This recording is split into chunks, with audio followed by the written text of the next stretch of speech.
ఎవరికి చంద్రబాబు గారు సీఎం ఉన్నప్పుడు ప్రతి ఏ కన్వెన్షన్ హాల్ మీటింగ్, ఏ మీటింగ్ జరగాలి. జగన్ వచ్చాక అసలు కన్వెన్షన్ హాల్స్ కి ఎప్పుడన్నా పోయినాయి ఉన్నాయా? Very rare.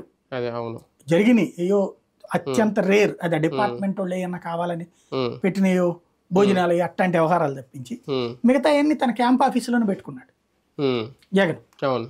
అది తన యాటిట్యూడ్. అది ఇప్పుడు అక్కడ ఉన్నాయన్నీ కూడా అట్లాంటి హాల్స్, పెద్ద పెద్ద హాల్స్. అది ఇల్లు విశాలం అంటారా? మీరు ఒకసారి మనం ఈ హోమ్ టూర్స్ అని యాక్టర్లు ఇలా పెడుతుంటారు చూడండి, అందులో ఏమన్నా తీసిపోయేటటువంటి ఏమన్నా ఉంటున్నాయా?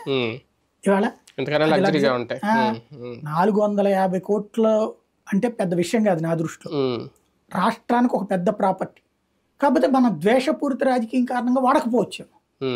వాడుకుంటే శుభ్రంగా అక్కడ నన్ను అడిగితే ఐటీ మినిస్టర్ గారు అక్కడి నుంచి నడుపు, కాకపోతే ఆయన మంగళగిరి నుంచి నడపాలి కాబట్టి దాన్ని క్యాంప్ ఆఫీస్ గా వాడుకోవాలి. ఐటీతో పాటు ఆర్థిక శాఖ మంత్రి కూడా అక్కడ వాడుకోవచ్చు. వాస్తవంగా 4-5 మంత్రులకు అక్కడ ఇస్తే ఉత్తరాంధ్ర మంత్రులకు అది ఇచ్చారనుకోండి హ్యాపీగా ఉంచుకోవచ్చు.